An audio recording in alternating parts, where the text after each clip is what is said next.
love it. I love power. Hi, welcome everybody to Wisdom of the Elders, session number 5 here at NERFA. And I'm Sonny Ochs. I'm the one who dreamt up this crazy idea. And it seems to be working because they keep asking us to do it every year. So we'll just keep on going. And each year I choose a co-host because my brain doesn't always function the way it should. I need somebody else to help. And I figured, let me choose somebody young from Canada. Yeah. And somebody who is very much steeped in the music business. He is a very good performer. But beyond that, he does many other things. He runs, you don't do a coffee house, do you? What? You don't do a coffee house, do you? No, I don't. But I'd you like do to. other things. I do a bunch of things. You tell them what you do, because I forgot already. Well, I host, you and I know each other mostly through hosting. I've hosted many of the major festivals in Ontario, and I was also the co-founder of Roots Music Canada. That's what and I present a few shows and do some tributes and helped introduce the ukulele back into Canadian culture in a big way and things like that. But I don't think we're here to talk about me as the token non-elder on the stage. Oh, great. Ooh. Well, that is David Newland. You won't forget him very soon. All right. And he used to be really good. I don't know about that. Anyhow, our 3 elders this year are Bob Sherman from Woody's Children in New York City. Been doing that more than 45 years, right? Indeed. That's a long time to be running a radio show. And then next to him, well, I don't know which alias. I guess we'll use your latest alias, right? Well, when I knew his music back in the 60s, he was Jackie Washington. And now he's Jack Landrón. He's graduated. And then finally, from this very area, from Woodstock, Mr. Eric Weissberg.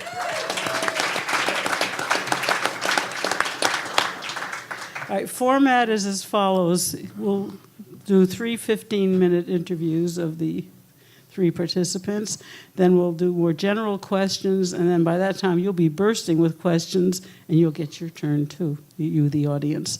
Thank you for being here. Mr. Newland, would you like to take over? Sure. Thank you so much, Sonny, and thanks for asking me to be here. I think things like this are extremely important and a big part of... I'm not sure that this could happen in other communities. I wish it would. But I love the way that this community seeks this kind of thing and seeks to connect with what has gone before and what is ongoing in terms of the energies that move through us and why we do it. And I think maybe some of that will come out this day.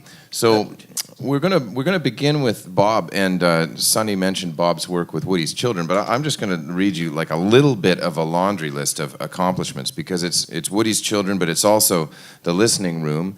It's also a critic and commentator for the New York Times for years, if not decades. He wrote 2 books with the late great Victor Borge. He wrote The Complete Idiot's Guide to Classical Music. He's been on PBS, CBS television, Juilliard faculty member. Like, honestly, it's a little bit of an embarrassment of a resume in terms of putting the rest of us to shame. Yeah. Well, stop.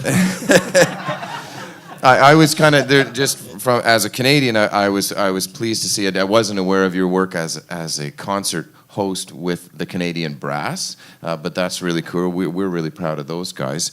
And so this is a life lived richly and deeply in music and in all aspects of music. And Bob, I'd like to begin by asking you, as someone who came from a family that had a steep kind of classical music tradition, tell us how you wound up down the trail and working so much, yes, in other areas, but also very much in folk music.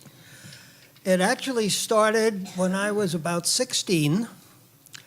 And I was about to go on a date with one of my mother's piano students, and I didn't want to go to a movie. And I looked in the paper, New York Post in those days was a good paper, and I found that there was an ad for something called a hootenanny way downtown in Washington Square someplace. and it was 99 cents. And that was about my speed. So that's where we went. And at that concert, I can't tell you who else was there. I think Hallie Wood possibly, but Pete was there. And he did that Cumberland Mountain Bear Chase that absolutely floored me. I couldn't believe anybody was doing this kind of thing. I bought the 78 record that night. There went, blew another 75 cents. But that was the one of the 1-2 punch. And the second one came a little later. I was at Stuyvesant High School, and Oscar Brand came to do some kind of a auditorium show. And I flipped out over Oscar's, especially the historical context that he was putting into the music. I cut the rest of my classes and walked him back to the subway. I remember that very keenly. And between the two of them, they really got me hooked on folk music. So that's the quick answer. So, which is terrific, and I mean, talk about a couple of leading lights to have run into. But what was it about folk music? Because it's one thing to say that it hooked you, but there was something about that hooked you, you know? I think it was partly the energy level. Most classical concerts, certainly at that time, were fairly straightforward things. You came into the hall and you sat down and somebody walked out on stage and played and then walked off the stage, and there wasn't that kind of a connection with the audience. Here, there was an immediate connection. Everything was relative to everything else. The audience was singing along, especially with Pete, as you can imagine, and it was a very exciting kind of music. So it wasn't, I don't think, the music itself, but the whole gestalt of it, the whole vim of it that captured me. And then when I started looking into it, listening to some of these things, and especially, as I say, with that boost from Oscar, I began realizing that there was a historical basis for many of these songs. I wrote at least 6 papers in high school and college on the same topic, which is folk music as a method of understanding history, economics. You name whatever the course was, that's the paper I wrote. And that's exactly what has remained very exciting for me. And the fact that Woody's Children, the program, basically, I mean, yes, we use traditional pieces, but basically it's the new music, it's the contemporary expression, and it's exactly the same thing brought up to date. So we're not talking about history, but we're talking about right now. So again, those are the elements, I think, that propelled me. Given the context, your mother was a classical pianist, I believe, right? Yeah. And given that, and given that you're sort of coming at this maybe not indigenously in a way, did it seem transgressive? Were you overstepping boundaries? Were you breaking out of a mindset to embrace folk music? I don't think so, because I came to a love of classical music kind of late also. I can pinpoint that pretty much to Fantasia. Was this another date, Bob? That I don't remember. I think Fantasia was in 1938, 39, 40, somewhere in there. But that really got me excited. I remember I bought a recording of The Sorcerer's Apprentice, and it was a 12-inch 78. To this day, I can't hear that piece without expecting a pause in the middle while I turn off the record. So it was not, classical music was in the house, so I took it for granted. My aunt was the greatest ever performer on the theremin, which is the electronic instrument. Her name was Clara Rockmore. If you look up Clara Rockmore and theremin and Google it and whatever, you will find that nobody has ever come close to her as a real classical artistry on the theremin. Anyway, that's another story. But I grew up thinking that the theremin was a perfectly logical instrument, and probably everybody had a theremin in his living room. So it was a very oddball thing for me. Do I have still time to tell you a silly story? I insist. Oscar Brand, at that time, had a folk song festival, and it ran between Lincoln's birthday and Washington's birthday. We used to have Lincoln's birthday and Washington's birthday, you know. But anyway, and there was a series of live concerts, and I rode away from tickets, and I got this letter back saying, sorry, we're all booked up and all of that. So I got my mother to write a letter, just to, 2 shots at it. And don't you know, a handwritten letter comes back from Oscar. I'm so proud that you, great artist, are listening to my program. Of course you can come. We'll have reserved seats for you. So poor mother had to go with me to this concert and sit through an hour of American folk music. So her thing was Russian gypsy music, so, it wasn't quite the same. I'm wondering if you could tell us, because Woody's Children has now come up a bunch of times, and I did a little informal research and sort of wandered around and asked a few people, what they thought of when I said your name, and they said, Woody's Children, Woody's Children. So why don't you tell us, we know Woody's Children is a radio program, a long-running one, and deeply respected, but who are Woody's Children? Why did you choose that term? Another long story. Perfect.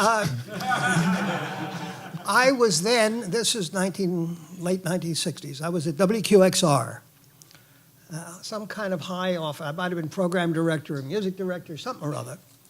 And as usual, and as still, the station was looking to attract younger listeners.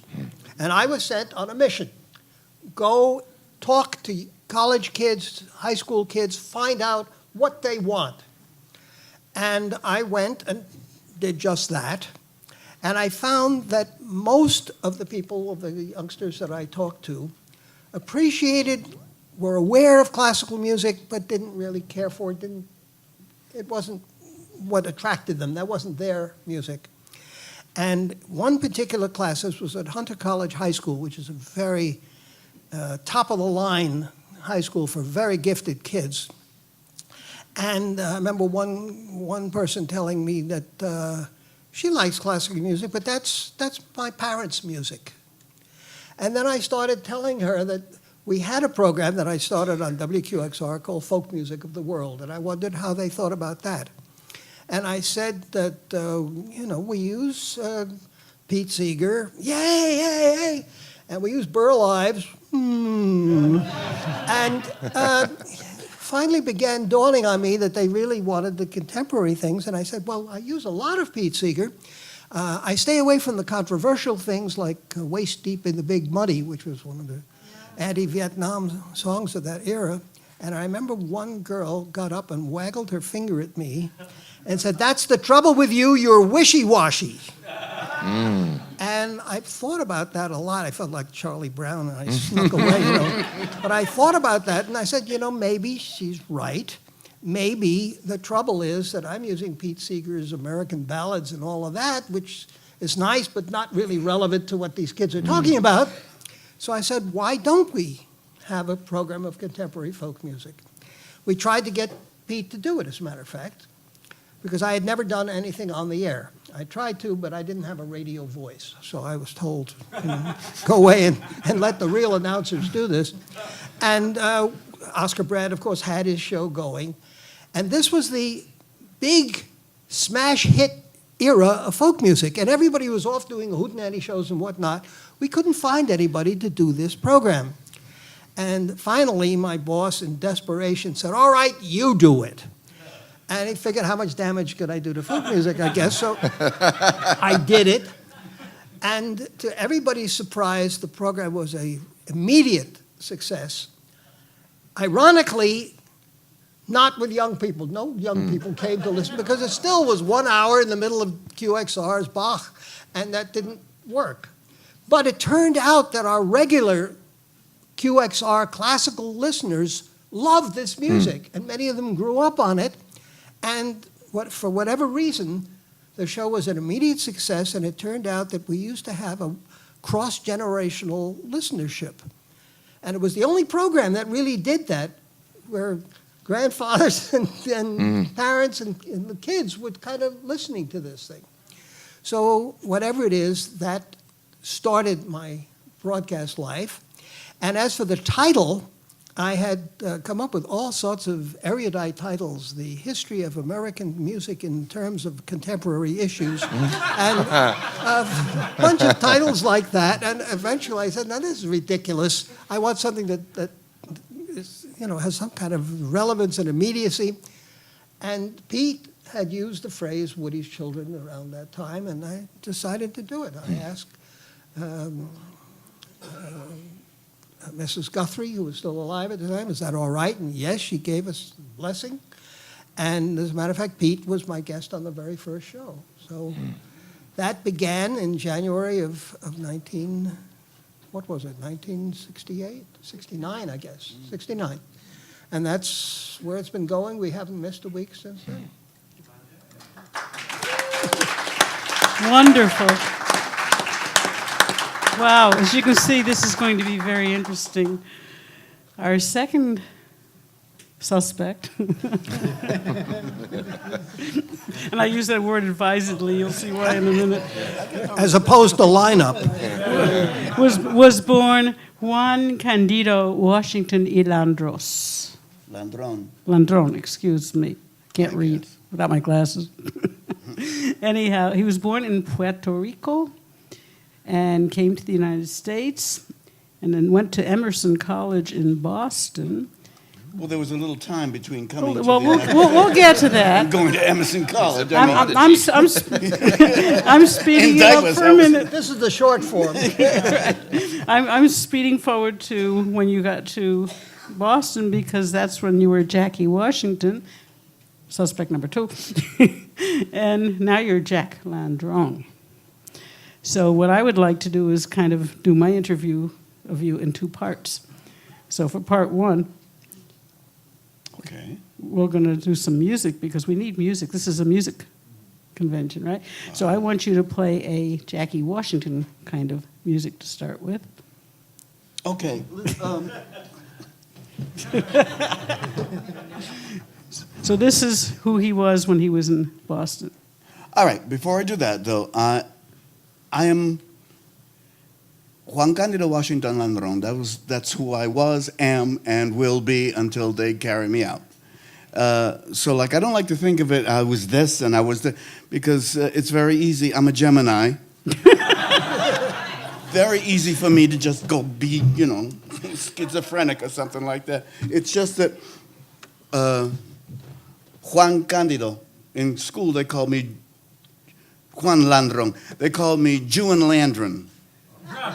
I hated that. And in Boston, all the teachers, I have a cousin whose name was Jesus. In Spanish, the J is Jesus. But the Irish Catholic teachers weren't going to call him this little brown-skinned boy Jesus. So he came home one day and said, "Hi, my name is Danny." And he's still Danny. To this day, he's Danny, not... But anyway, having said all that, what I said, and I didn't like Jew and Landron, but Jackie Washington sound very American, so that's what, and I was making tuition to college, so that's what I did. But I'm the same person all the time. I love this. I stoked something there. It was good. When I started singing, I liked very much some of the music that I heard and didn't hear in my neighborhood. And this is one of the songs that I like to sing. I am a man of constant sorrow. I've seen troubles all my days. I bid farewell to old Kentucky, the place where I was partly raised.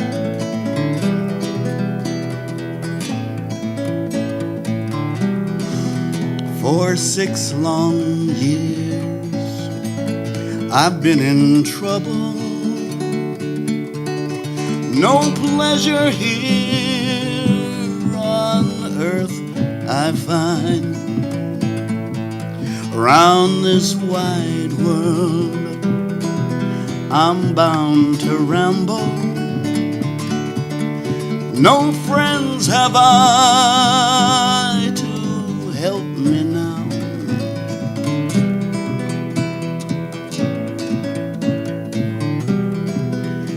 Fare thee well, my own true lover. I never expect to see you again. I'm bound to ride that northern railway.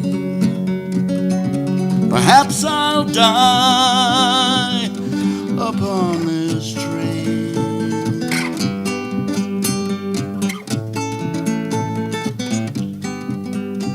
Your friends may think that I am a stranger. My face you never will see no more. But there is one promise that is given. I'll meet you all on God's golden shore.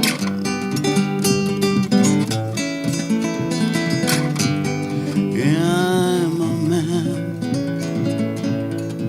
of constant sorrow. I've seen troubles all my days.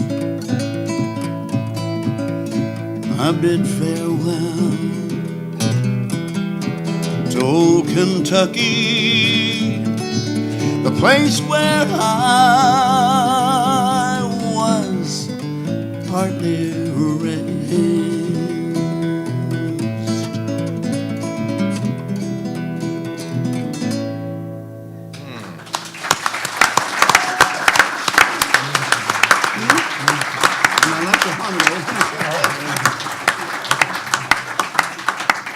Now, Jackie Washington was in Boston in the 60s, the early 60s. I'm so proud. I've had this album ever since. I knew it would come in handy someday. I got him to autograph it today. This was his third album, and it came out in 1965. So that's the kind of music you hear on this. But Sonny, the thing, yesterday we met in the lobby, and I know Sonny, and hey, how you doing? How you? Everybody slapping each other on the back and kissing and carrying. So we did all of that stuff. And then she said, I want you to hear something. And she has all these new gadgets, which I know nothing about. You know, like my telephone does things that I don't know how to. But anyway, she has this tablet. It was a computer. I can't remember either. A computer. Yeah, but like you could carry it around and open it. But anyway, she had this computer. thing. What do you call it? And Laptop, she says, I want you to laptop. hear something. And she takes me over to the side of the room where there was not the bluegrass band playing. And You she found that plays spot? We did. And she plays this music. And I'm listening. I'm, hey, I'm having a good time. And that sounds familiar. It was me. I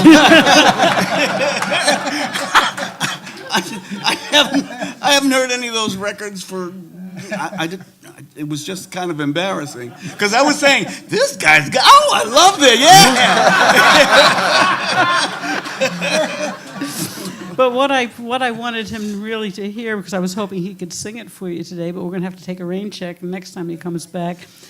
On my radio show, I wanted to play a song from the album. I listened to the whole album this week, and I couldn't decide. I ended up playing the last three songs on side B because they were all so great. And the first of the three, which was the one I wanted to hear, was a song for Ben Chaney.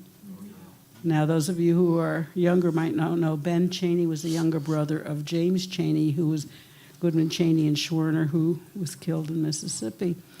And it turns out that Jackie then went down to Mississippi, as did a bunch of folk singers from the New York City area in particular, but other places, to help with voter registration in 1964. And the thing I thought was interesting was that so many of them went down, like maybe a weekend or a week or whatever. Jackie and Len Chandler went down for the entire summer, working voter registration. And I'd like you to talk a little bit about that, if possible, because that was such a powerful time. And you did tell me a story the other day about, had to do with Len. About what? Had to do with Len Chandler. When you were going down, you stopped.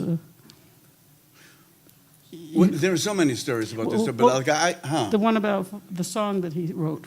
Oh, well, okay. So one of the things that we had to do, everything's happened, at least at that time, in churches in the South, the black churches, because you couldn't go to the movies, or you couldn't go. The only place where people gathered were the churches, and so we went down to drove down there, and the freedom singers, people that what you did was you would sing a little thing, and then you would, after they got singing and everybody was happy, you talked about registering to vote, because there were more black people than white people in Mississippi, and maybe you could change things around.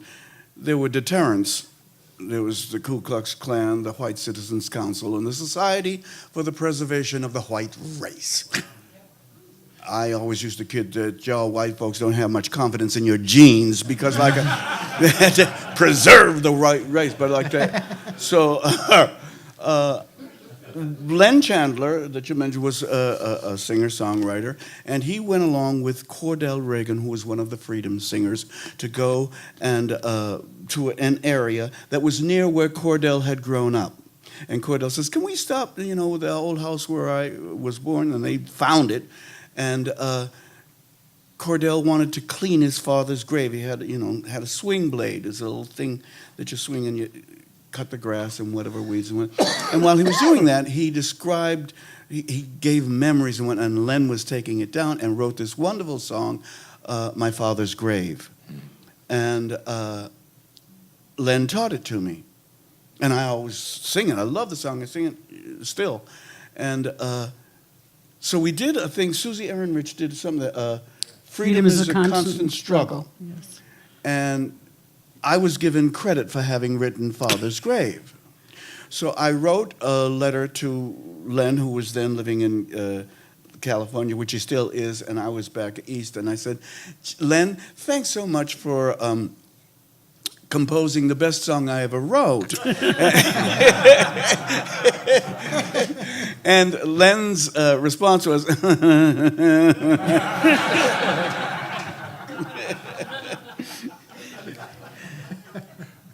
Any other short memories from that summer? Anything that's Whoa, yeah. I know you're probably going for 2 hours on the topic, but if we could condense. all right, so she says, "I'm Puerto Rican." Yes, I am Puerto Rican, and I grew up Catholic. And your Catholic church, the guy gets up and says, "Hand, hand, hand," and you just sit there, and that's cool. But in the black people in the South are Protestants, and it's Baptist. So I got in the Free Southern Theater. I was a founding member of the Free Southern Theater, and we were doing a show called In White America, which is a compilation of articles and things from the news woven into a theater piece. So I was supposed to come out with my guitar, and I had this I had this planter's hat and the jeans, and I was a pretty thing. And I come out, and I had this guitar slung across my back, and I'd come out and I'd say, "Good evening. Tonight we're going to see a play. It's a play about us. Not as we are, but as we must be." And then I would take the guitar back and I would start strumming, "Oh, freedom, oh." And then the actors in the play who were seated in the audience would get up and walk to the stage, and we would do the show. That was the rehearsal, that way it was rehearsed. But when I got to the first performance, I said, "Good evening." And the whole room said, "Good, how do?" I said, "Ooh." "Tonight we're going to see a play." Mm-hmm, mm-hmm.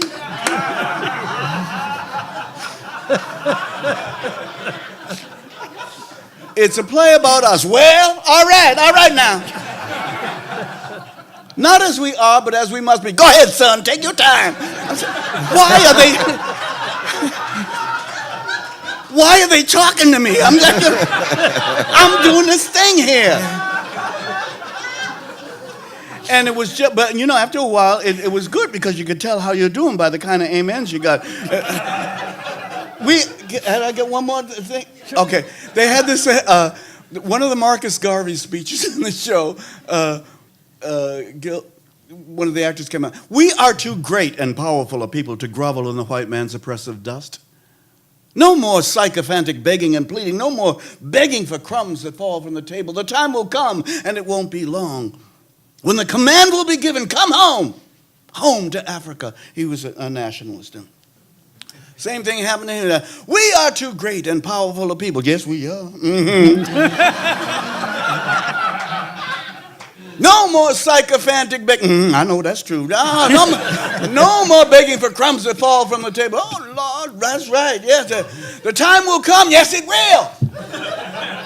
When the command will be given, go ahead, come home. Come home, yes, right, we gonna go home. Yeah, home to Africa.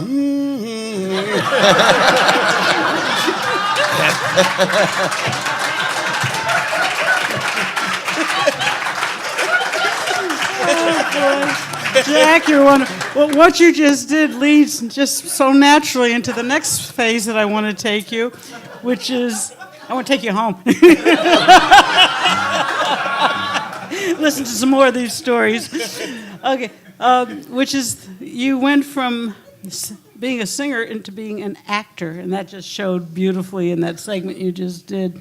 How did that come about? Well, I have a theory about that. It's first of all, I always kid that I came out of the womb going step, touch, step, touch, step, touch. But I don't think that performance of any kind is different. I mean, what you want to do is engage people. And, you know, the whole thing about with the folk, people that sing to their shoelaces, I mean, I never really liked that. You know, they pay some money to get in there, you know. So, like, I think it is acting. I choose songs that I like the story. That's what I liked about folk music, especially American folk music. There's a story, something that drew me to it, and I want to communicate that. And in order to communicate, I want to look at you, and I want you to, it's acting. So, I mean, I don't see it, it's a different gig. I mean, you get different money, but like, I'm acting. Okay, and now in the last, I don't know when you started back, but just recently, you're a folk singer again. You keep doing that. I am not two people. I am one person who does different things. I mean, yeah. Okay, you just put out a CD called, has Cotillion in the title. What's the rest of it? Curbside Cotillion. Curbside Cotillion, which is just phenomenal. You're on Kingswood Records, and our producer Todd is sitting over there. And Todd, you also had something to do with Betsy Siggins' documentary about Club for the Love of the Music. So we have some really talented people here. And I just want you to close us out of your segment at the moment with another song, and this song will be from that new CD. You can choose any song because every song on that CD is excellent. Okay, so the songs are fully arranged, beautifully arranged, I think, and I tried to make them modern-sounding songs, contemporary songs. However, in my mind, they're written in the folk tradition. They tell a story. And why do I do what I do? And this song is entitled Like Pavarotti, the meaning of it being that you find something that you enjoy doing, that you feel called to do it forever, and do it with all the gusto that Pavarotti has. I usually play standing up. Age is just a state of mind until it kills you. Getting old is all in your head until you fall down dead. So make the music of your life a song that really fills you, and sing it loud and hearty like Pavarotti. They say our time is short, I'd say it's very. And if worrying about it made it longer, I'd say go ahead and worry. Life is a one-shot deal. You can't borrow, beg, or steal. Enjoy it slowly, no need to hurry. One day it's spring, and you're running around sowing wild oats. The next day it's winter and you're sitting on a park bench wearing 2 overcoats. You wish you could be young and free forever. But I know you know that wish will never come true. Although you've watched those wrinkles forming right before your eyes, when they take you to the old folks' home, it's gonna come as a surprise. Hey, hey, hey, yeah. Na, na, na, na, na. Ooh, I don't know how it's gonna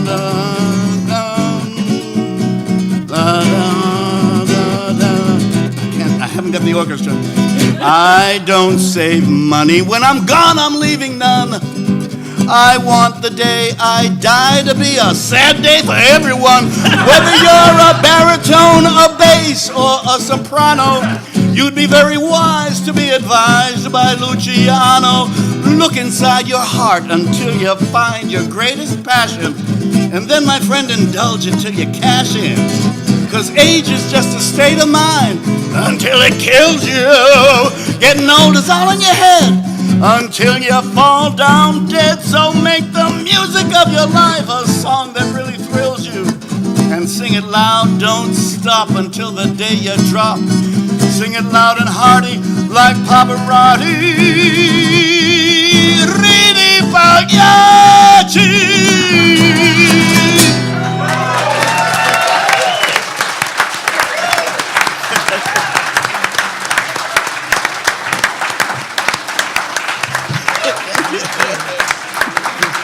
Wonderful. Jack Landrón. Go back to you, David. Wow. To be continued. We're not.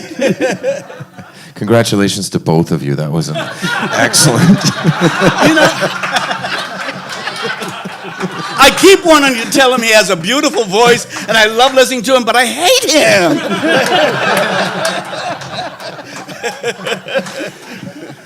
Oh my goodness. This is so much fun to be up here, and I kind of wish we could do this all day. It's a wonderful, wonderful thing. Eric Weissberg, gosh, another laundry list. Beginning, I guess I'll go back and say, traveling around playing music with the Terriers, becomes a session musician, does a lot of traveling, recording with the likes of Judy Collins. Winds up on, well, probably didn't just wind up on, but certainly is on records by everybody from Bob Dylan to Billy Joel to John Denver to Talking Heads, for heaven's sakes. So really an extraordinary resume and some astonishing highlights and a wonderful career. But when we spoke before this, the thing that kind of emerged was this moment when you're a kid and you go for banjo lessons, basically, as a guinea pig for Pete Seeger, who's writing his banjo book. So why don't we start there, Eric? Okay, well, I'd like to go back one step further and say that I met Pete when I was 4 years old, going to Camp Woodland in Phoenicia, and where he used to come once every month and sing for us and play for us, do Pete stuff. And then I also went to Little Red Schoolhouse on Bleecker Street in the Village, and he lived right down the street on McDougal Street. And so I got a double dose of Pete every year at a very, very young age. And of course, he's really the reason why I became a musician and a banjo player. Right after the war, Pete had, to make some extra money, he had in his, I call it a sub-basement apartment on McDougal Street, he had this little wingding. And he exposed that. You all know what a wingding is?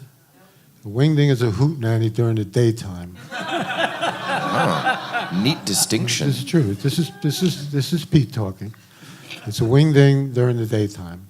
So he would have these wingdings for little kids. I mean little. And I was one of the invitees. And we would get there about, 9 o'clock, something like that, 9:30. My mom would take me there on the subway. I was much too young to go by myself. And my friend Mickey, my oldest friend on the planet.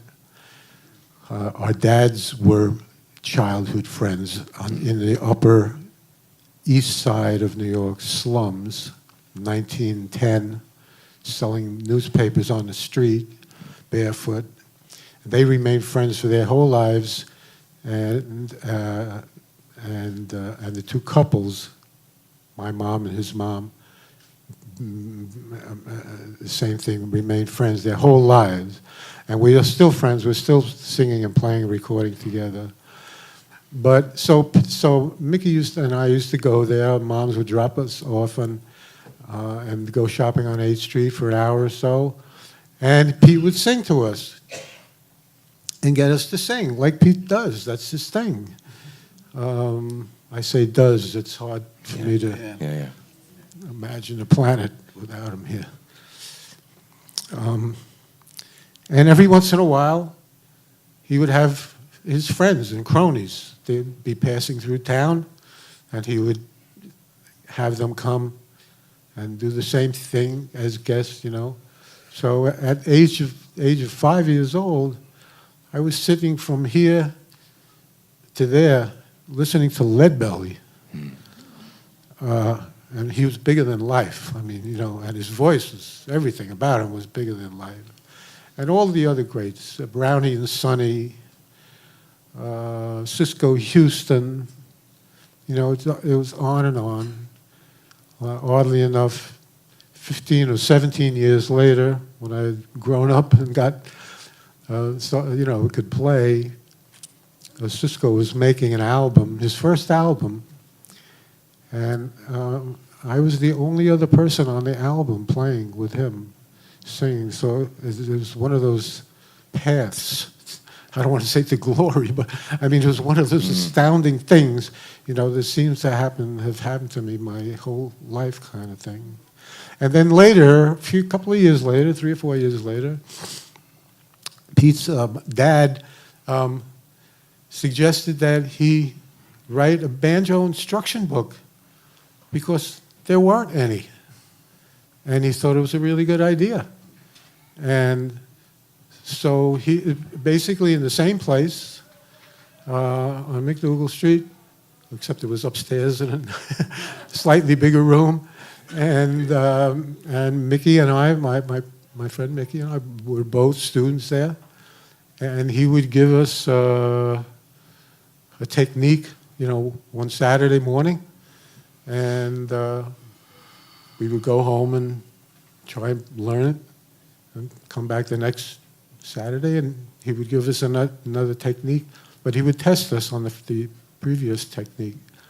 And this is one of my amazing things that I think about every once in a while. He said to me many times, he said, "Eric, I was one step ahead of you." He said, "I would give you guys a technique in class." He said, "and the following week, when you came back, you could play it better than I could play it." I don't know, but it led to some other things, and the banjo class was remarkable. And it just kind of progressed from there, and I started playing other instruments and this and that, and started going to the Literate Schoolhouse on Bleecker Street, and where there were even other instruments, more banjo, actually. That's where I really kind of started really playing it for real, and was on Oscar Brand's radio show when we were with Mickey again, also with the class on WNYC with our class, and Mickey and I did Jesse James, and my dad took a picture of it in the studio, which was about 10 blocks from where I lived. I was born and raised basically on the Lower East Side, in a place called Knickerbocker Village. the first federally sponsored housing project in the city. And it was an absolutely fabulous place for a kid to grow up, especially for me for some reason, I feel. I'm so happy that I grew up on the Lower East Side, 2 blocks from Chinatown, 3 blocks from Little Italy, in a place that had a playground built into the middle of the building where the kids could go and get from their apartment into the playground, which was completely sealed off with a guard, so nobody else could come in and usurp our Spalding balls and stuff like that. And that, it was just a wonderful place.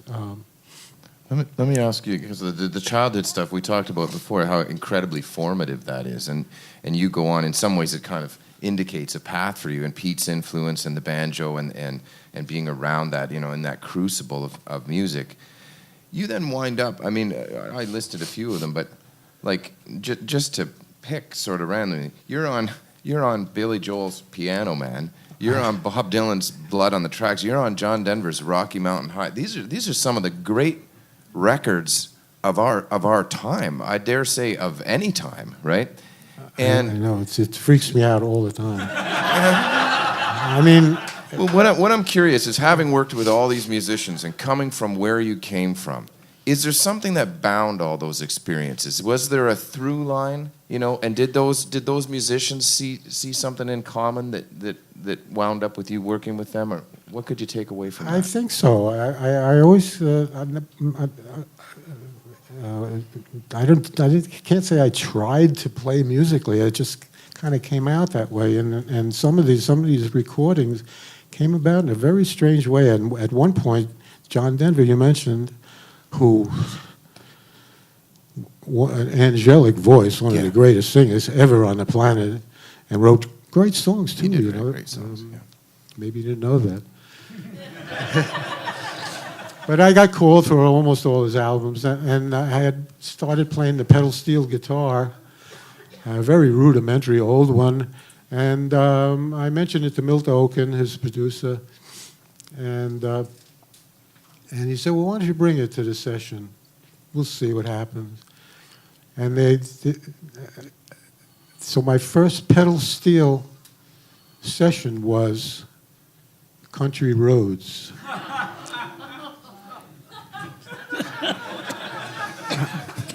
And the Billy Joel thing, that was very freaky, because I just got called to, you know, basically I was the only guy really playing bluegrass in the city who could also read, you know, music. I mean, read music and interpret it, you know, the first take sometimes, most of the time, jingles especially, because they didn't want to waste time on musicians on a jingle. So, you know, it helped me a lot. And so Billy, I got called to, he said, call me up, and he said, I got this piece, I need you to play some banjo behind it. And I said, okay. And I went to the studio with my banjo and started playing, and just the chart was there, the chord changes were there, a billion chord changes. I mean, if you know that tune, I mean, there's a chord change every, you know, millisecond. He wasn't shy about changing chords. That's No, he wasn't that shy about it. And so I got to play on that, and then to play it in Carnegie Hall when he did 4 shows in a row there. And all I did was, I had my banjo stashed at my mother's house on 57th Street, and I would take my motorcycle from Brooklyn right to her house, get my banjo from her apartment, walk to Carnegie Hall, go in the side door, sneak in, sit in my seat there, play that one tune, and then, you know, during the applause, when Billy was up at the microphone at the front, I would sneak out and put the guitar back in my mom's apartment, and so it was ready for the next day when I, you know, doing jingles or whatever. I would go there. I kept a lot of my instruments in my mom's house on 57th Street. What about how can this happen? I mean, well, so you make it sound like you're sort of Forrest Gump, right? And it just like accidentally wound up on the greatest albums of the '70s. I don't know what I did.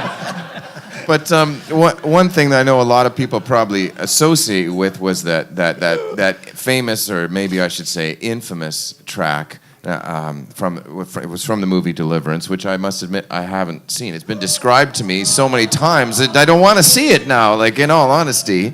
I have advice for you. What? Don't see it alone. Yeah, well, exactly. Or in a canoe, apparently. Right. So, But it's the freakiest movie. Well, and I have had, literally, I have had the entire plot told to me while I was in a canoe. So, but what I wanted to ask you, that's another one of these sort of haphazard stories in some ways, right? Tell us how you wound up with that single, you know? This is really bizarre. Even to me, after 40 years or whatever it is. I get a call one day, sitting in my apartment, phone rings. Is this Eric Weissberg? I said, yes. He says, do you play the banjo? I said, yes. He says, do you know dueling banjos? I said, well, it's not the right name, but I do know what you're talking about. And he said, well, would you be interested in playing it for a scene in a movie? I said, sure. And I mean, you know, I did a lot of those. I probably played on 200 or 300 movies, get royalties every time they played on TV. So Nice. not only was it fun, but it's still rewarding.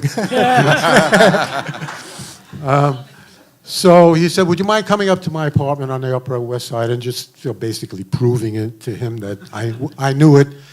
And This the music director that called you? Or? No, this was the creative consultant. Okay. Who had a very strange name, which I can't recall right now. I said, yeah, okay. He said, by the way, we need a guitar also. And I said, okay, do you want to get the guitar player or do you want me to get? He said, no, you get somebody. So I called my friend Steve Mandel. I said, come on, let's go up to this guy's apartment and play. What the original title, by the way, was Feudin' Banjos. And it was done by Arthur Smith, 1955. And I know this because my dad, when it came out, this is our 78, my dad came home with anything that said banjo on it when I was a kid. He came home with this record, and I put it on. It said Feudin' Banjos, Arthur Smith, Don Reno. Don Reno was one of my bluegrass heroes. And I said, okay, it can't be all that bad. And I put it on, and I hated it. It was horrible. I mean, Arthur Smith is one of the great guitar players of all time. I mean, really, he's a fantastic guitar player. And Reno, one of my idols. But they had drums, a piano, you know, all kinds of other things. And I said, I don't think so. I put it away. And so we go up there to this guy's apartment, and he says, okay, so he says, can you, so we play what we think, what he wants to hear, you know. And he says, okay, now could you play it in a minor key? I said, so I said, Steve, just play E minor, you know, or whatever. And I played it kind of sounding minor. He says, can you play it slower and faster? You know, I mean, he gave us about 15 different ways, you know, to play it. And we did. So he says, okay, this is for a movie, and you have to go down to, he says, I want to send these to John Borman, who's the director and the producer of the movie, and see if it's okay with him. And he got the okay, and they sent us down to Atlanta, where we stayed overnight, and went out the next day to location, Clayton, Georgia, tiny little town in the middle of Georgia, middle of nowhere. And we started rehearsing with John Borman telling us, well, we need about 30 seconds of something like this. And so we played something like that. And then we said, well, okay, we need about, whatever it was. He said, well, can you play this slightly this way? So we played everything that he wanted, and basically said, okay. So the next day, we went back into Atlanta. Steve and I went to Atlanta with the editor of the picture. Editors of movies know every single thing about the movie. What kind of socks people are wearing, whatever it is, they know everything, literally. And so we go in to the studio with him. I can't conjure up his name now, but I will. He was fabulous. And we started recording things. Okay, we need 8 seconds of this really slow thing. Okay, we play 8 seconds of it. We need 16 and a half seconds of this, 1.5 seconds of this, So we were in there for hours and hours, as you can imagine. Because this music, most movies had a lot of music behind everything. Mm-hmm. Okay, so at the end of that very long day in the studio, we go back to our hotel in the city, and we had to go back to New York. He says he's just sent the rushes up to John. He's flipped out over them, and he wants you to stay down here and do the whole rest of the picture. I said, well, I can't stay because I had sessions during the week. This was Sunday night. And Steve had some sessions too. I said, look, let us go back and do our sessions, and we'll get on a plane Friday afternoon. We'll come right here, we'll right into the studio, and we'll just stay in there, which is what we did.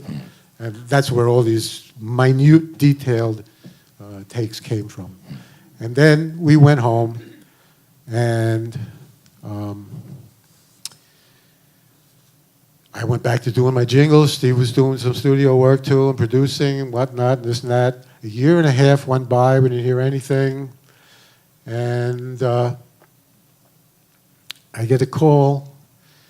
I was doing the jingle, and on a 10-minute break, one of the singers said, "Hey, Eric, I heard your record on the radio today." I said, "I don't have a record. What do you thought?" He says, "Well, look, I know it's you, but by this time, everybody knew my banjo sound, kind of thing, in the studios, because I did a lot of it, And he said, well, I know it's you. I said, well, I don't have a record. I don't know what you're talking about. He says, well, let's go down to the record store in Times Square there, Colony, and we'll talk to Georgie, and we'll see what's up. So we go down on a 10-minute break. We run downstairs, going to see Georgie. I knew who Georgie was, one of the sales guys. I said, Georgie, what is this thing about this record? He says, yeah, I know about it. I said, do you know about this record, this banjo record? He says, yeah, I know about it. Is that you? I said, I have no idea. I don't know what it's all about. He says, I'll go get one. And he went in the back and grabbed a couple of copies and he put it on the thing, and he played 2 notes, and we knew it was us, And we went back upstairs. I called a lawyer immediately. I was his first client out of law school. He's still my lawyer.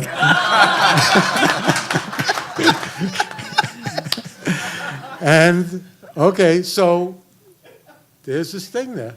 Wow. A year and a half later. I hope the check was large when it finally came in. And then, I'm sitting with Richard across the desk from Richard, my lawyer, and I said, came across this idea. I said, Steve and I could put a bluegrass band together, go in the studio, record, 8 bluegrass tunes in an afternoon, 1 take, and we'll have an album to put out. He says, oh, fantastic idea. Let me call Joe Smith from Warner Brothers. He gets on the phone. Joe, I'm sitting here with Eric, and he tells me, yada, yada, yada, yada, yada, that you could have a record in a couple of days.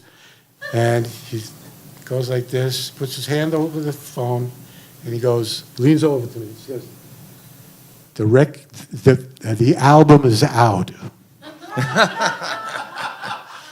They did the same thing. They made an album. I'm taking a bunch of cuts off an album, a banjo album that I made with Marshall Brickman called New Dimensions in Banjo and Bluegrass, which is a fantastic album by itself, by the way. And that's what they used. They put it out as a record.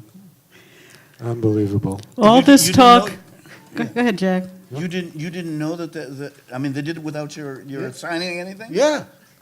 Wow. All And they the- didn't notify you that it was out? No. We do need to know, though, did The you get a record is out. payout in the end? Huh? Did you get a big check in the end? Well, I was getting royalties. Okay. You know, it just took a while, and then what's his name? The guitar player from the earlier days. He found out about it, and he brought a lawsuit to Warner Brothers, and of course I was charged in it, and it was a gigantic law thing, and I had to go to court and testify. And basically, I told this story that I just told you because that's what happened. And I met him, and we got along great. He happens to be a great guy, and he understood totally.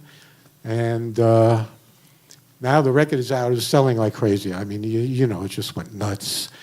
And so the deal was, I got to keep $350,000 from the first part of it, and then I got a lower percentage of the rest of it, and then it all reverted to him. But by that time, it kind of petered out anyway. But I mean, he's just a fabulous player and a really, really great guy. Wow.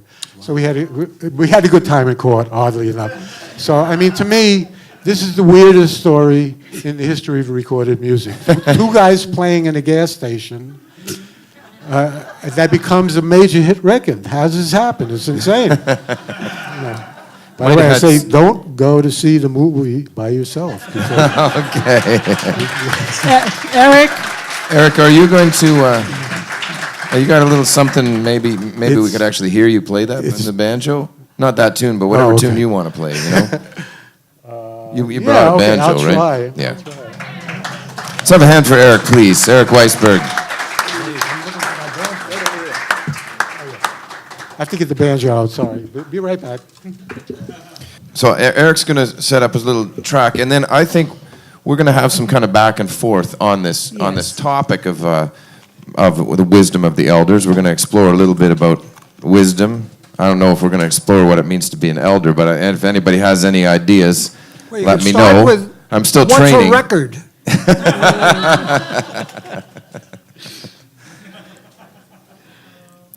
And also, I think there will be time later on. Are you folks enjoying this, by the way? Yeah. It's the wrong banjo.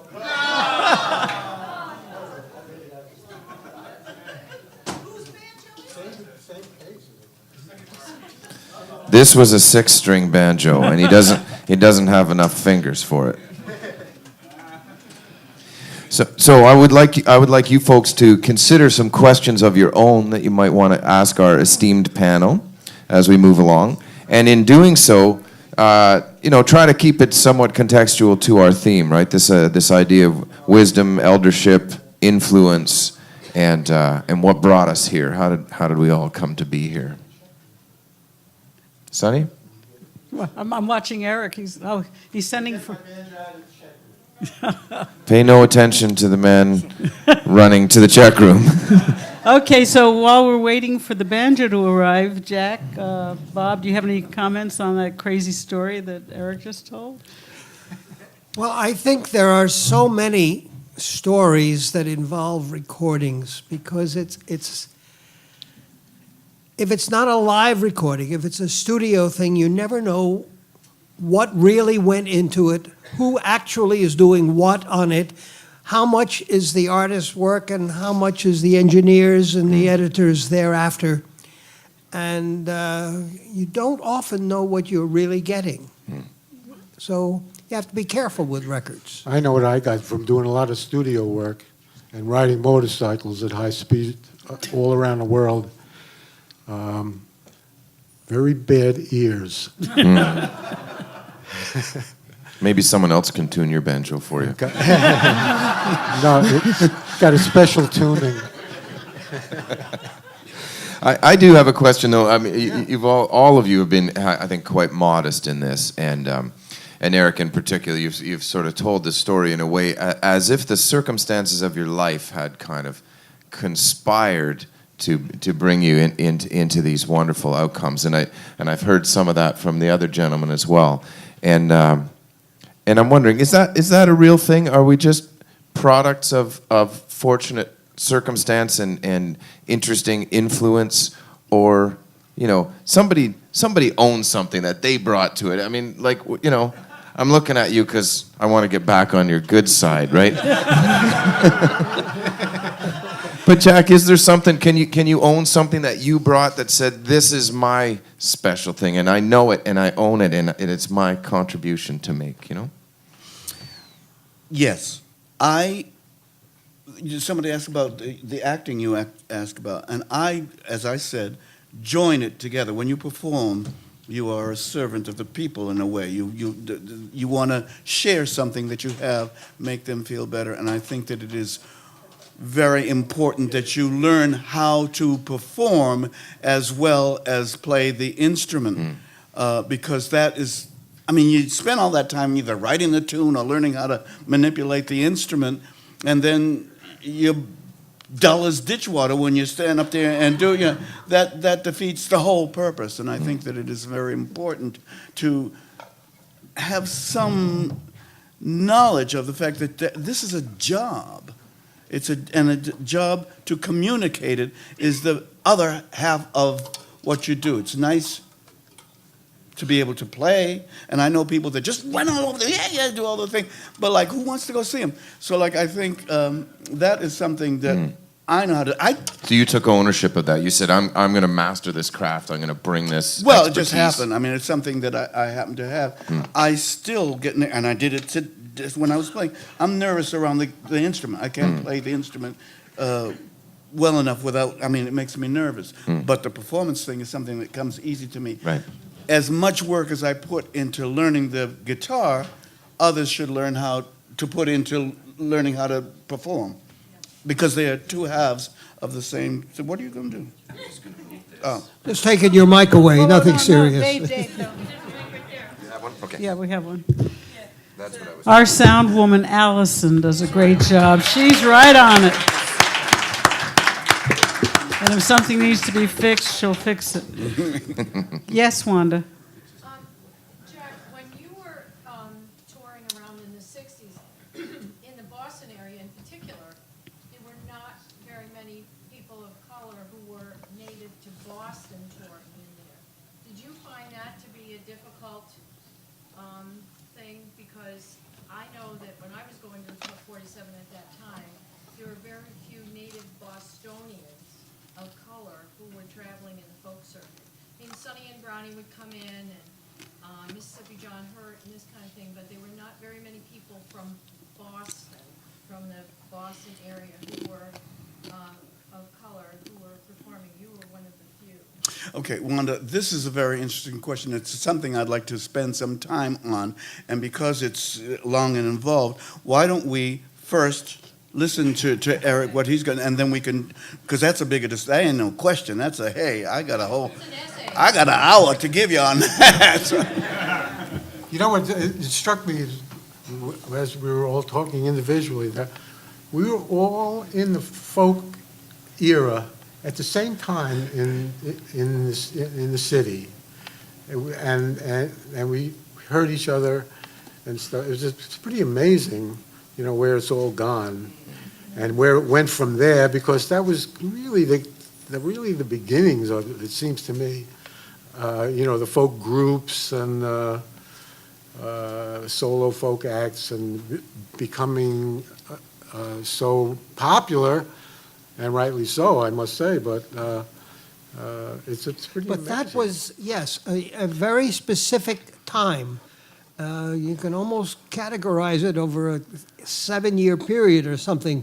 When the Beatles came in, it blew folk music away. And what has remained is very strong and very vital as we gather from this festival. But it is very different now than it was then. And it was very different then the way it was earlier. In the 40s, yes, you had a number of people, Susan Reed and other people who were performing, and there was an awareness of folk music, but it was a very different, it was not a popular, so-called, type of music. So there was this big rush of excitement in the late 60s into the 70s, and then it went back, in a way, to where it was before. It was All right. oh, I'm sorry. I was just going to say, somebody's got to take charge here. We have been Why? waiting. We have been waiting for Eric to play the banjo. I want to hear a banjo song. And then I wanted to hear the follow-up of what Jack had to say, and I have something to lead into with that, which will take him right on course, I'm sure. And then we'll go back to what Bob was saying. This is wild. I love the fact that you all have so much to put in here. This is perfect. We'll stay here till about 8 this evening so we can take care of all of this. And, All right, Eric, it's you. Can you hear this without the mic?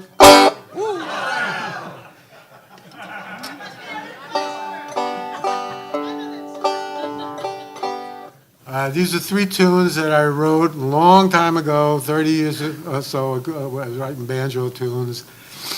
They're really weird. Don't try and figure them out and go home and try and play them on the first time, because it won't happen. It may not even happen for me, because it's very complicated. And Yeah. That's already on the internet. okay. I own all the rights. Let's see, I'm trying to remember the names of them, even it's so long ago. One is called Pony Express. That's about the only one I can think of a name for. But they are pretty weird, so let's see if I can get through.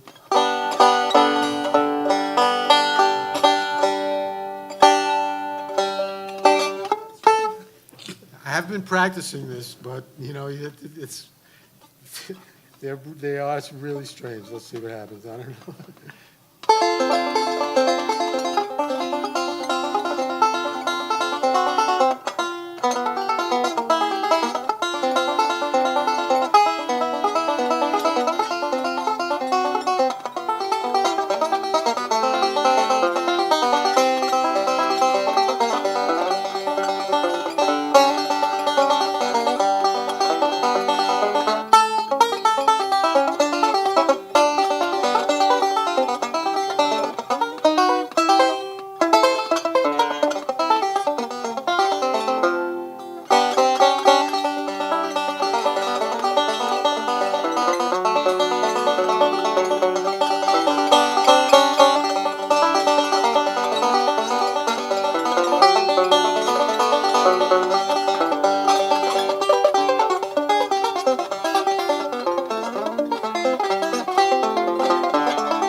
Come on out of there.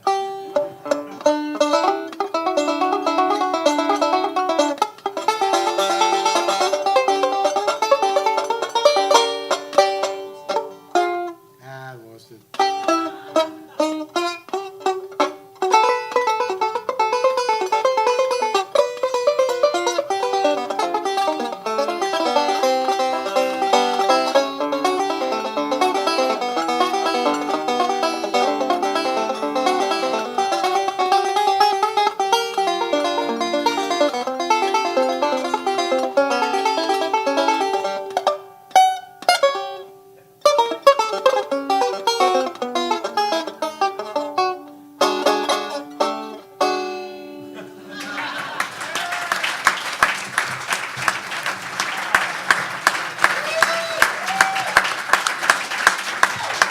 Okay, now getting back to Wow, that's complicated. Very complicated. Getting back to Wanda's question, yes, that question. I want to see if you could start out with that incident you had in 1962 with the police. You know, I spend wisdom of the elders, and I was very happy that you asked me, and I'm delighted to be here. But I have to admit, I don't think of myself as an elder. I'm still looking for something in the future. I'm trying to do what I do. And so my focus is not looking back to what I told you. You were playing music that I thought was good. It was me, and I didn't. It's not that I didn't like it when I was doing it. It's just that I'm looking forward instead of looking backward. And I think that that's something that we should all do. Because, if you look backward, then you keel over dead. But the thing is, should I answer what she was talking about? Yes. Well, maybe why don't you move it presently? How do you feel now, and have you had any negative experiences at this point in your life? Oh, yeah. Yes. I think that America is a racist country. And I say that we are all, I'm a racist. We're all, because it is a racist country. When you go to Germany, everybody's a German. When you come to America, this one is a Negro, that one's a Native American. I mean, we parse it. You know, we're not all Americans. And so we have a racist kind of thinking where we have to, but by the same token, I think that this country has changed so much. I have a daughter who doesn't know what I'm talking about when I talk about how things were. And I mean, it's just so, this guy asked me one time, when Obama was running for the first time, and he said, well, you're just rooting for him because he's black? I said, partly, yeah.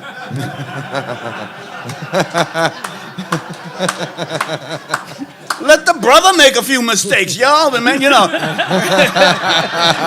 right. That's the way I feel about it. But to get back to what you were saying, back then it was very different, and I was an exotic trifle, I felt. I felt very much outside of things. I would come in and do the gig. I had, at the time, people loved me. The big, wherever I went, it was one, but I wasn't that close with my colleagues, or there was a separation. I think with some, there was a camaraderie. For example, I met Eric at Golden Vanity. You were with the Terriers, and Bob Carey, who was the lead singer of that group, I used to play sitting down. He says, you're young, you're kind of nice looking, stand up, So I started standing. I mean, he shared something with me. And that was something, Pete was a great influence on that whole time, because he was my idol and still is. Absolutely. But now things are more of a business and we're a little bit closed and all that stuff. As far as racially, it was not an easy road to travel. Not only that, I find that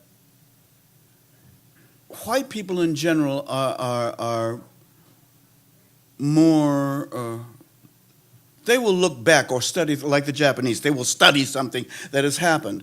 Black American culture is, again, a forward-thinking type thing. Jazz has changed, and mostly white people are playing Dixieland. Black people, musicians generally, we did that. We're doing something else now. I think looking forward, I think there are going to be a lot more white rap people if that stays. That form stays, because I'm trying to say it so that it doesn't sound like I'm putting anybody down, but I mean it's a jazz or that kind of music is basically American music is an Afro form, and as it evolves, other people catch on to it, and if you're in the dominant culture, then you're the one that makes the movies, and I'm getting all confused with it because it's a very, very involved topic. That when all those movies where Hoagie Carmichael or somebody is sitting at the piano in this posh place, and then after the gig, they go up to Harlem, and there's Louis Armstrong in some sweaty place, and it's smoking, and as soon as Hoagie Carmichael walks in, the pianist gets off the stool and let Hoagie sit down, and they're all saying, "Oh yeah, you really play." I mean, I find that white people up to this point would take possession, co-opt forms, and it would become their own. So like you move on to, black people moved on to something else, and it again gets co-opted. Am I making any sense on that? Yes, yes. So I was in a group, I was sort of looking back. I like, in my neighborhood and family, folk music was not something we studied. It was all around us. In my home, we played aguinaldos and décimas and all that, which is what they call folk music. And I lived in a neighborhood where was largely black, Puerto Rican, West Indian. So store windows, there would be Clara Ward and the Ward singers, and the music would be blaring out of the record store, whatnot, and Johnny Ace and all the soul people and whatnot. Well, when I got into college and went to Harvard Square, all the white kids were studying that, and it was new to them. I won't take up much more time, but through a weird turn of events, I got involved in vaudeville, or the remnants of vaudeville, the black acts that didn't move on to television and radio and whatnot, older, and they would get younger people to be scantily clad and dance around, and then they would come out and do their acts. And there were so many. I heard a song that we would use all the time. We called it the vamp. Play the vamp.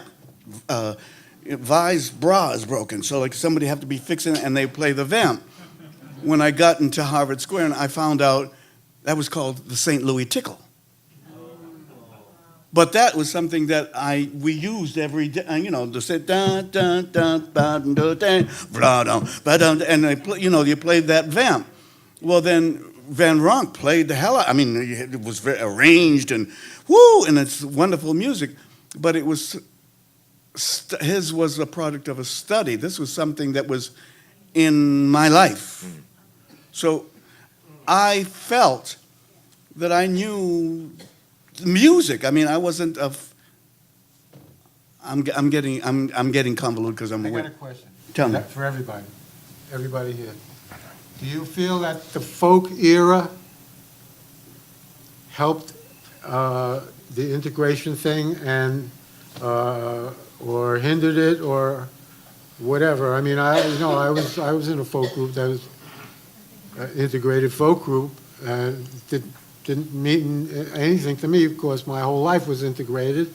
But I mean, not everybody was like that. I was lucky in that way.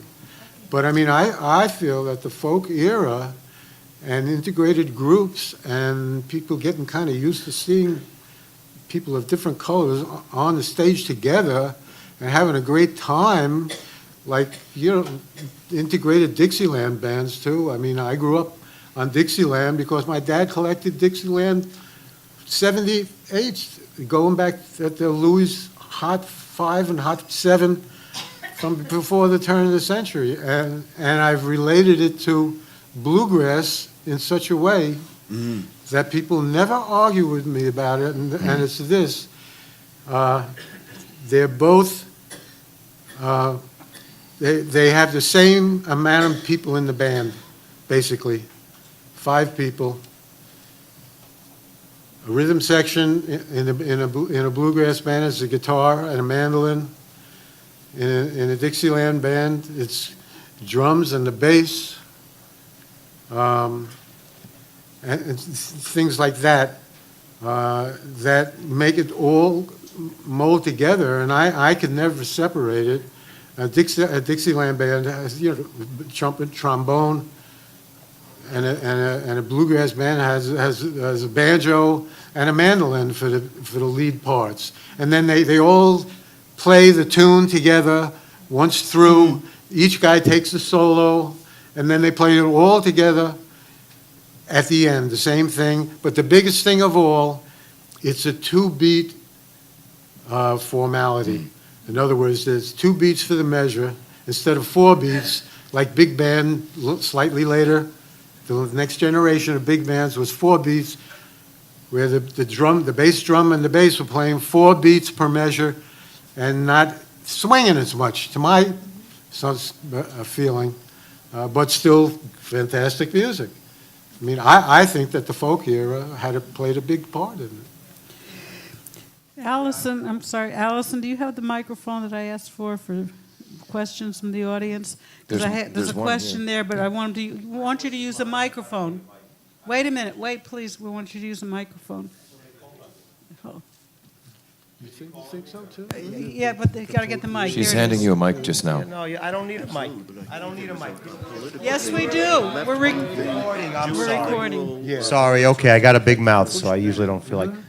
See, I think that among the left-wing intelligentsia, or the left-wing progressive people, that folk music had a role to play in the concept of integration.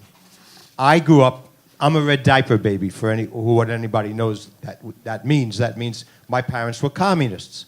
I grew up in North Harlem. My junior high school was 90% black and Spanish speaking. That's what I lived in. I lived just north of Sugar Hill. Mike, what's your question, please? That's not a question. He asked a question and I'm answering it. He asked a question. But I think where in the mass market, up to a certain point, I think rock and roll had a more leveling influence in terms of black and white people doing stuff together. That's my personal opinion. I think it happened in a lot of the concerts. Like I would talk about the 50s and in the whole Buddy Holly era and all that. Not too many integrated rock and roll bands. I'm talking about the audiences and what the Yeah. audiences. Oh, well, that's true. Yeah. Not in terms of. I had an integrated group 30 years ago. 30, 40 years ago, and we played a mixture of jazz and Afro-Cuban music, and But Music has a way of doing that. I mean, it brings people together, and you forget about but that was also the where silly that stuff. was the music I grew up around. I grew up listening to Sonny Terry and And Sonny Brown. Terry, But you already said it was a left-wing thing that you were into. Okay, Mike, please. and all that. From the audience, please, we would like questions. We would like the answers to come up here I'm sorry, but this is the format because these are our elders. Eric These are did the ask people a we question. I asked the question. You started it. Okay, Colleen, over there. Is this, yes, for recording purposes. I'm sorry I'm late. I'm Colleen Kataw, or Kataw, and I have a question precisely to responding to your question. And I know that because of my work with Latin America, and there was an amazing connection between many, like your brother, Phil Ochs, was very connected with Victor Jara, and other people in Latin America, Silvio Rodriguez. And I'm wondering if you could speak to how, U.S. embargoes, the geopolitics of the region affected the folk community at that time, and really kind of served in a way to break those connections. Because I know, for instance, Silvio Rodriguez, he was not allowed to come into this country. So that's my question to you. Do you have anything, to say about the integration of and multiculturalism in folk music and how it relates to the geopolitics of the time? My folk group, the Tarriers, was integrated, and when Pete Seeger was not allowed to be on that Hootenanny show, he recommended that we be on it, and we were a huge hit on it. I mean, so I think that, I'm very proud of it that we were able to do that. I feel think really good about it. there's a difference between the perception of the audience in what they see on stage and what happens to the performers off stage. And you can probably speak to that. I remember my aunt, as I mentioned, played the theremin, and she went on 2 cross-country tours with Paul Robeson. And what a difference it was, where Paul could not, in the southern states, he could not stay in the same hotels as Clara was. And there was a very different aspect. She lived in Park Vendôme, 57th Street, Manhattan. And when he visited, she had to tell the doorman, you do not send him up the service entrance. I mean, this is within my memory. And I have interviewed other artists, classical, Simon Estes, for instance, the singer, and so many others. And I would ask them, why did you go into oratorio? Why didn't you go into opera? And he said, because no black man had a future in opera here. So there's a very different experience. And Clara was warned when she hugged Robeson's pianist, Lawrence Brown. She hugged him once when they met. And he said, don't ever do that again. You could get me lynched. So there's a very different thing from what you see on stage and from what happens off stage. And I think that is something to be considered. Just thinking on that, and thank you for sharing that. That's a really unique perspective on that. And to Mike's point a minute ago, it is Mike? Yeah. I think it's probably true, not having been here for some of this, but I think it's true that when you look at what's happening on stage, I don't think as a kid watching, I don't think you care if it's a rock band or a folk band or a punk band or a new wave band, right? If what you're seeing represented represents a mixing of cultures and ideas and visual presentation and so forth. I mean, I grew up listening to bands like Queen. We thought they were so intense, and then later we realized like the joke was really on all the hard rock guys who were super homophobic, and it's like, hey, that's what Queen actually means, buddy. But what I mean to say is, I think one thing, for me, I'm curious, asking our panel here, let's suppose that on the stage there's maybe not a lot of difference, but was there something in the community around folk that was different, that sustained some of this stuff that we're talking about here, some of these values and some of the ideas that have motivated you? When I said I was getting confused, it's because it's so convoluted. I think music is wonderful and it's powerful and all of that stuff, but I think that there was a strong political increment. And Pete had, if not an agenda, he had an opinion and a desire to change the world as he saw it through his beliefs, whatever they were. He never was specific about it. And because the country itself, we didn't want integration. Remember when we had the Blue-Eyed Soul? Yeah, what they had to find, and you loved Wilson Pickett. Oh yeah, but couldn't have those teenage girls drooling over Wilson Pickett. America likes to substitute the ritual for the experience. So you had to go around and find a Tom Jones, the Righteous Brothers, the one that would sound like that, but not be that. So I think that an awful lot of change in music or our culture had a political impetus that we aren't addressing. I think that folk music at once, it was a left-wing kind of thing that embraced folk music, the music of the people.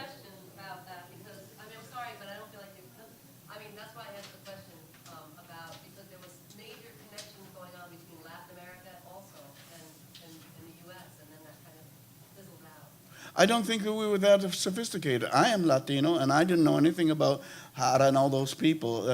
Because Puerto Ricans, I was born with American citizenship. We're American. So, there's enough to deal with being American and being black and Puerto Rican to worry about some Peruvian or there's so much on our plates here at home that the kind of things that you're addressing are specialized kinds of interests, I think.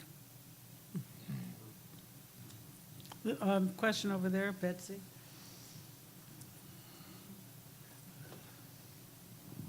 You call him Betsy? Yeah. Oh. Hi, I'm Betsy Siggins, and I used to be at Club 47 as a youngster, and I wanted to just say a word of praise for the Newport Folk Festivals, which brought the old blues musicians up, treated them well, and gave all of us the experience of their music, their lives. And I think for the audiences at Newport during the early 50s, mid 60s, that we had an experience, A, we never would have had, and B, that changed a lot of our thinking and our lives.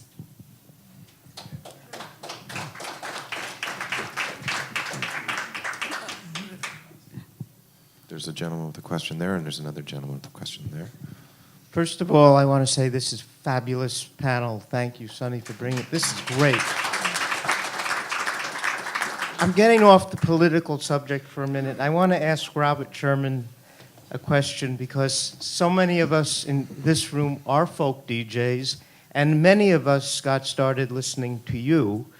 I did on, I think you were Saturday nights, and you were one of, I guess, just a handful of mentors. When I listened to you, I wanted to be Robert Sherman on the radio presenting folk music.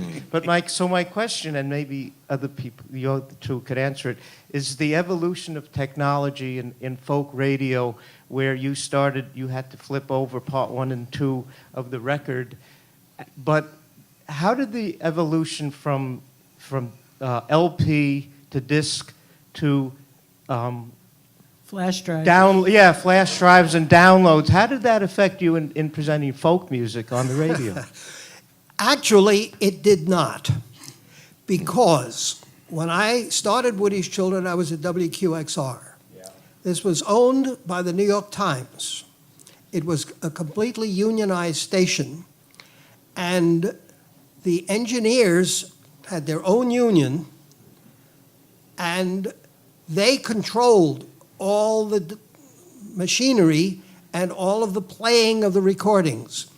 We never flipped from 78s, from side 1 to side. Nobody could ever figure out how come we could play a Beethoven symphony and it didn't stop. Because they had 2 copies. They had one on one turntable and they had the other on the other, and the experienced engineer would know exactly when this one finishes, that one starts. Actually, he would start the record going a little early and hold it, so it would just sit there with the turntable spinning at the right moment. He'd let it up and go. So I never had to deal with any of those technical things. Gradually, things swapped around at QXR, and the announcers are doing their own engineering. Just at that point, they kicked me out. So I went to WFUV. At WFUV, basically, the DJs do their own engineering. But I was, by then, an elder. And I said to them, I'm not going to do this kind of stuff. So they assigned me an engineer. So I still don't have to do this kind of stuff. So I was right on the cutting edge of neither one. I'd like to point out that in the course of this panel, I think this is the first time elder has been defined. I'll tell you another elder. I came here around noontime today. I went to the exhibition hall. I already lost my glasses. By the way, if anybody finds the glasses in the exhibition, they're mine. But what I think I perhaps was able to do on my broadcast that perhaps, I would like to think, inspired you and any others, is that I tried to have programs that had a specific focus. It was not just, here's a lovely song, and now here's a great song, and here's another song. The programs always had a flow. They always had, whether I made a thing about it or not, it had a logic to it. It had a theme to it. It had some sort of, each song flowed out one way or another out of the previous song, either musically or because of the topic or because of the singer or because of the type of version it was using or whatever. So there was something more, I hoped, in my programs than many other programs of folk music. And that's at least one thing you asked very early on in this discussion. What do you think you did specially or you feel is your thing? And I guess my thing was to focus a program so that it had a unity and a drive and a beginning, middle, and end. It had a thrust to it, both in the terms of the topic and in the way the music progressed. Sometimes it works better than other times, naturally, but basically that's what I try to do, and that's what I think has made Woody's Children a little bit different from many other programs. But you know, the thing what you did that I always liked about that is because a subject would be addressed by different culturally addressed differently. And how does the Irish singer address this problem of starve, whatever it was? Yeah. Because like your programs, always this theme that you spoke of, you addressed an issue, and it was very unifying. I mean, you drew people together, and in that you could see that the way you thought about something was not unique to your little group. Right. Well, I hope so. Eric, thanks for that, Jack. Eric had a one-liner. I have a one-sentence thing to say. Pete, the planet is way different without you. Yeah.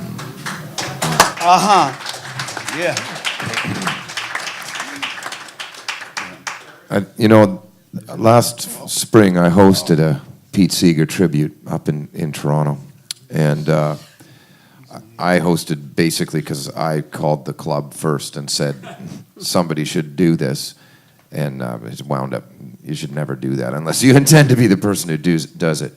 But I just want to say, to your point, Eric, I think you're right, and I am so honored to be on the stage and in the room with so many people. David is here and others who knew Pete Seeger personally. I sure didn't. But I was on the stage with 16 people that night, most of whom had known him personally.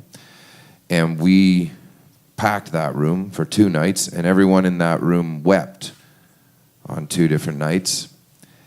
And I never felt that Pete Seeger was not among us. I felt very, very firmly convinced that that spirit that had dissipated from a single entity had arrived and arisen in many, many individuals and would continue to do so. I feel incredibly strongly about that. And I feel it in this panel, so.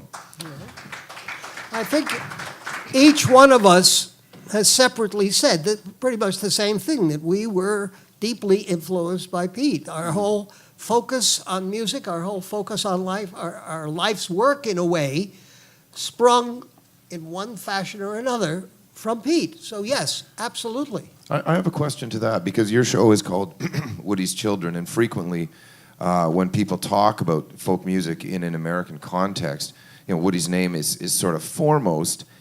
And yet, if I may challenge that a little, I've read some of his work and work about him. He's actually a more difficult, more complex, more layered person, challenging person to hang your hat on in a way than Pete is. And I wonder if, in terms of the name of your show, if we're now entering an era where, in fact, we're Pete's children. Does that? Well, absolutely. What do you think about that? Everything evolves. When I was starting, Pete expressed his feeling that Woody was the first. He wasn't the first. It was John Jacob Niles and so many others ahead of him. Sure. But it was Woody Guthrie who galvanized the sensitivity of contemporary folk music, of talking not about black is the color of my true love's hair, but about the situation in the sharecroppers or the California, whatever it is. He spoke about issues of this day. Now, so much traditional folk music arose the same way, out of the issue of that era, whether it's 16th century England or whatever. So Guthrie somehow turned the corner, and his music of that particular day and that era and that year, all of that was what I believe Pete was talking about as that being the source. And of course, as we've just said here, we're all influenced by Pete. And if somebody's going to start a radio show, you know, for the love of Pete, whatever it is would That's be a what our great tribute is show. called. You know, I mean, that's because, yes, you could start with Pete instead of Woody, and you would have the same flow and the same dramatic influence, and you can deal with almost anybody in the folk community, and he's influenced one way or another by Pete. So, yes, as we go forward, things do change. Eric's got another point. He's very polite. I just want to say something about Woody. I'm a long-distance motorcycle rider, and the last state that the 48th state that I rode in 2 years ago with my partner, riding buddy, I was determined to go to Washington and see the Grand Coulee Dam because it was coming. And we did. And that was the last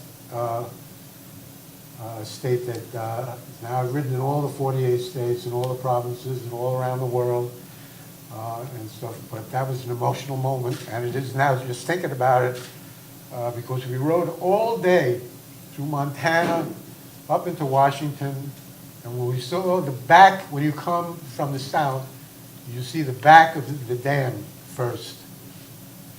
And I said, I want to lead here. He said, please do. So I went ahead. There's a long circular thing that goes around.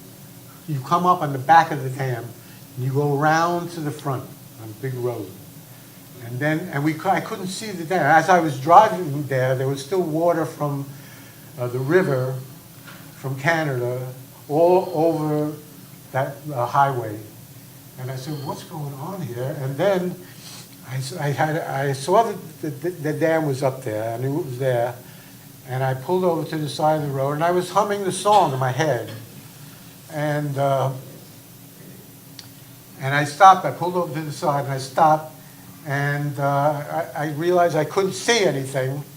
There was water on the road and everything, but my eyes were completely filled with tears.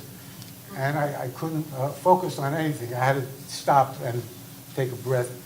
And then we continued on, and we got around. We saw the back of the dam first, and we went all the way around and saw the front of the dam, which you couldn't see the dam. You couldn't even really see the water coming over. You saw it, but it didn't look like water. For the first time ever, the day that we were there, water from Canada was going over the back of the dam and coming on the other side. You know, that's where you could see it, only as you got to the front, but it was coming through there and not going into the ground and into the turbines. So we checked into the hotel, and somehow Eddie made reservations at this hotel at the top of a hill, long hill. And we were looking at the dam as we got up there, went into the hotel, registered. We had the first room across the street from where the dam was. And I went out into the lobby. We put our stuff away. I went out into the lobby and put our stuff away. And I went back out into the lobby, and I said to the proprietor, I said, do you know the name Woody Guthrie? And he looked at me like that. He said, yes, we know who Woody is. And he said, put your stuff away or whatever.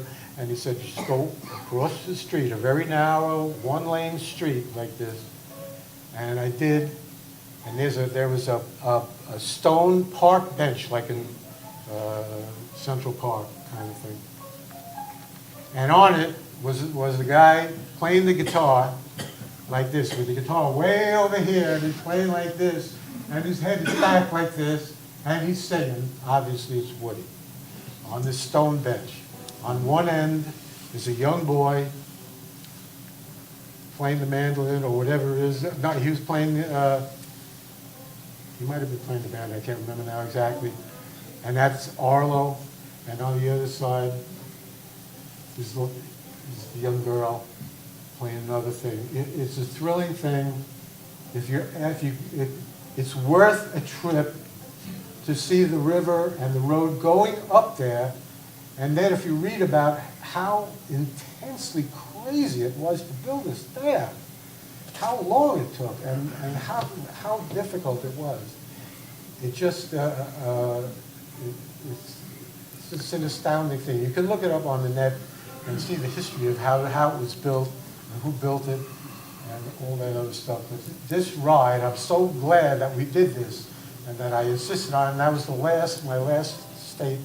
I've ridden in all the 48 states, all the provinces, everywhere around the world. This was by far the most emotional day I've ever had on a motorcycle, and that's approximately 300,000 miles on a motorcycle. This was it. If you get a chance, first place, the scenery is fabulous. If you get a chance, go see it for yourself, because I'd be surprised if you don't feel the same way. You know, that story is such a perfect ending for the wisdom of the elders, because you as an elder have just shared such an important wisdom there. Do things. You obviously have gone out and done things you wanted to do, and your life has been made fuller by that. Jack also has done things he wanted, and Bob. I mean, it's just incredible. The three of you have accomplished so much, and here you are, elders, and you appreciate what you had. You appreciate what you've done. And I want to thank all three of you, because you shared such beautiful stuff today. And I want to give you each a chance for one quick closing comment about life, about yourselves, about us, whatever. I'm just delighted that folk music is alive and well and is thriving and has such community support. So I think that's the important thing. We're not talking about some element in history that came and went. It came, went, and here it is back again. Thank you. Well said, Jack? I wish I could say everything that David Amram said the other night. Because this is a continuity. When my first Vanguard album came out, I was on your program. And one of my first gigs at the Vanity, with the Terriers. Yeah. And I remember it. so what he was saying, and what I tried to say in that song, Pavarotti, do what you believe you're doing and do it. Just keep doing it. It doesn't make any difference what anybody says. Sing it loud and hearty like Pavarotti, and fulfill yourselves. And I think that this, to me, the being here is proof of that, or evidence of that. And I feel very happy, and thank you very much for asking me. Oh, you're welcome. Eric? Eric, final words. Oh, man, I thought I just said my final word. All right. That's fine. That's fine if you want to leave that as your final words. That's fine. Yeah, I think so. I mean, it was such an emotional thing for me. If you get a chance to do it, I was lucky to do it on a motorcycle, my favorite thing. And hopefully I'm not going to stop riding now, whatever I am at now.